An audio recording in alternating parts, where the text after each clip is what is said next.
Buenos días, mi nombre es Diego Moreira. Aquí me voy a ocupar de una praxis orientada al hueso de lo real. Y voy a considerar lo real como lo imposible, aquello que regresa al mismo lugar, el agujero en lo simbólico, lo real del número, el número que muerde lo real, el gozo.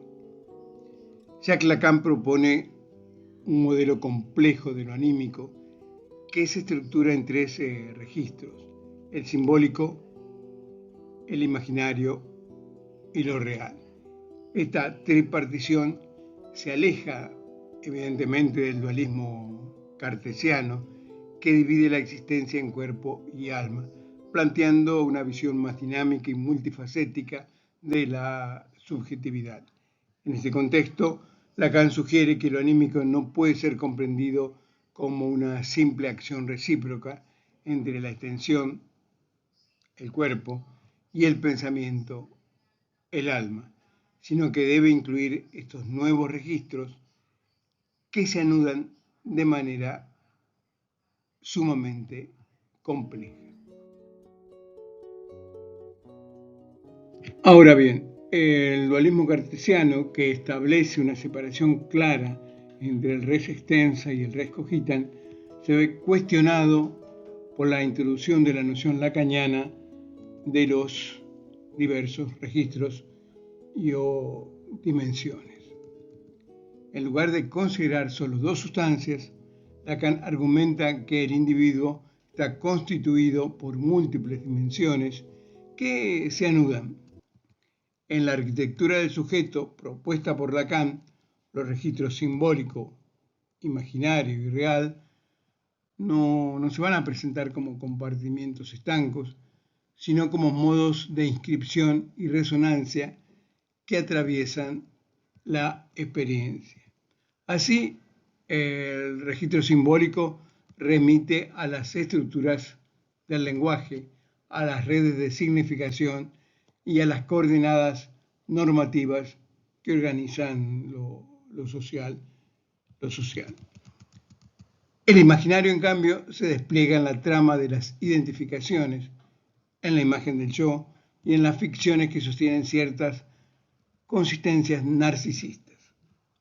Lo real, por su parte, no se deja atrapar por el sentido, irrumpe, emerge como aquello que no se deja simbolizar, como resto, como falla en la articulación significante. En sus últimos desarrollos, Lacan va a introducir el concepto de síntoma, no como simple adicción, sino como una torsión que reconfigura la lectura de los tres registros. El síntoma no va a reemplazar el nombre del padre en clave normativa, sino que lo suplanta en función de anudamiento, un anudamiento singular, allí donde el sujeto encuentra una forma de sostenerse en su gozo, más allá del sentido. Lo real entonces no se limita a lo indecible, puede manifestarse en modos que exceden la palabra, como el número, el ritmo o el gozo jouissant. No se trata de una carencia de lenguaje, sino de una presencia que desborda sus bordes. El hueso de lo real. La frase de Lacan, el hueso de lo real, puede ser interpretada como una estructura subyacente que, aunque no se puede verbalizar completamente, se siente y se experimenta en la vida. El hueso, en este sentido, simboliza una base sólida y a menudo dolorosa de la existencia humana, una referencia que, aunque no se pueda verbalizar, impacta profundamente en nuestra vida anímica. Cuando decimos que el cuerpo freudiano puede hablar sin palabras, se refiere a la capacidad de comunicar experiencias subjetivas a través de manifestaciones no verbales. Por ejemplo, en el ámbito de la psicosomática, un sujeto puede presentar síntomas físicos, Aquí el cuerpo se convierte en un vehículo a través del cual lo real se manifiesta, revelando tensiones internas que no pueden ser verbalizadas. Un ejemplo de la expresión numérica y el gozo. Algo paradigmático puede ser encontrado en el uso de los números en el ámbito de la economía, donde las estadísticas y los datos numéricos pueden revelar realidades sociales y psicológicas profundas. Por ejemplo, un aumento en las tasas de suicidio puede ser interpretado no solo como un dato frío, sino como una manifestación de un gozo negativo, donde el sujeto se encuentra atrapado en un gozo que no puede ser verbalizado ni comprendido en su totalidad. La relación entre el gozo y lo real se convierte así en un campo de estudio crucial para entender la dinámica de la subjetividad contemporánea. La relevancia de lo real en la clínica psicoanalítica. El análisis de la frase de Lacan nos invita a explorar la complejidad de la experiencia humana más allá del lenguaje. Veamos un ejemplo. Una adolescente de 14 años es afectada de una lesión en el ojo izquierdo.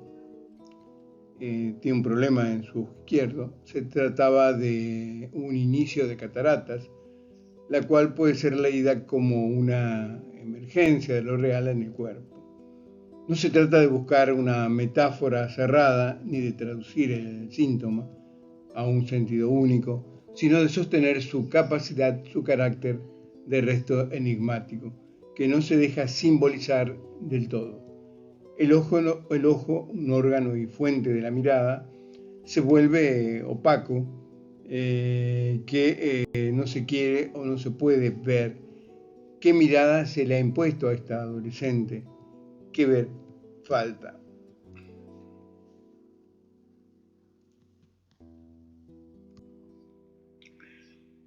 El síntoma oftalmológico, en tanto acontecimiento del cuerpo, no responde al sentido común ni a la lógica médica exclusivamente. El análisis puede abrir un espacio donde ese cuerpo lesionado sea escuchado como portador de una verdad singular, no como objeto de corrección. A los 14 años, el cuerpo como fuente pulsional en el pasaje de la adolescencia temprana a la media se transforma, se erotiza objetalmente, se vuelve extraño. La irrupción de una catarata en ese momento puede ser leída como una marca de lo real que desorganiza la imagen corporal, que introduce una falla en el espejo, una grieta en la identificación. Lanús, lugar de residencia de la muchacha, no es solo una ciudad, es un territorio simbólico, una inscripción del lazo social que puede operar como estigma, como exceso, como marca. Nos podemos preguntar qué lugar ocupa esta adolescente en ese entramado, cómo se mira a sí misma desde esa posición. La intervención quirúrgica futura introduce una temporalidad de espera, de anticipación de un corte. ¿Qué se corta? ¿Qué se va a cortar en esa operación? ¿Qué se pierde? ¿Qué se restaura? La praxis analítica como hospedaje frente al real. El análisis, si se abre como un espacio ético, no busca interpretar el síntoma como metáfora, ni ofrecer soluciones. Su orientación es otra, sostener básicamente la pregunta, acompañar la emergencia de lo singular, permitir que algo se diga donde antes solo había cuerpo enfermo, lesionado. El analista no sana la catarata, pero acuérdense que hay una pulsión de sanar, ¿no? Pero puede ofrecer un lugar de cura, donde esa opacidad se diga, se puede hablar, donde el síntoma no sea solo objeto de intervención médica, sino signo de una verdad que no se deja atrapar y que puede ser dicha a medias. El hueso de lo real entonces no es el ojo enfermo, sino lo que ese ojo enfermo condensa como resto, como punto de ruptura entre el cuerpo y el sentido. Esta escena convoca una ética del bien decir, del bien vivir, pero no en términos de reparación, sino de hospedaje en la escucha, frente a aquello que no encaja adecuadamente.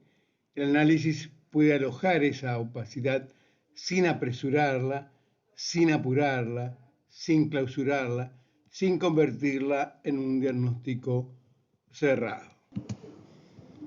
Allí donde el discurso universitario institucional busca ordenar, clasificar, administrar, ordenar, en cambio el arte en su forma más radical introduce una torsión, un giro, un desvío fundamental, no como recurso decorativo, sino como modo de alojar lo que desborda. El gozo en tanto real, que no cesa de no escribirse, desarma la lógica del rendimiento del discurso capitalista y exige una posición clínica que no se aferre al sentido, sino que sepa sostener la incomodidad, la falla, el no saber, es decir, el enigma. En este marco, la posición del analizante frente al campo del gozo, ese gozo que no se deja administrar, ni calcular, ni ordenar, se vuelve central. No se trata solo de una producción o tramitación, sino de cómo se aloja, se escucha y se redistribuye en el espacio clínico. El arte, por su parte, no opera como ornamento ni como recurso pedagógico, sino como una posibilidad de creatividad singular, allí donde el lenguaje tropieza y la economía del gozo se vuelve experiencia. Si nos permitimos pensar lo real, más allá de su inscripción, como lo imposible, lógico, o como aquello que retorna al mismo lugar, podemos abrirlo también como agujero de sentido, como cifra del sinsentido, como número que orada la significación, como borde donde la muerte se insinúa sin clausura. Lacan distingue allí el valor del número como frecuencia pulsional pura. No se le concede al número el estatuto pleno de significante, salvo para aquel que observa y cuenta. Es en ese acto, el conteo, donde el número muerde lo real. La dirección de la cura,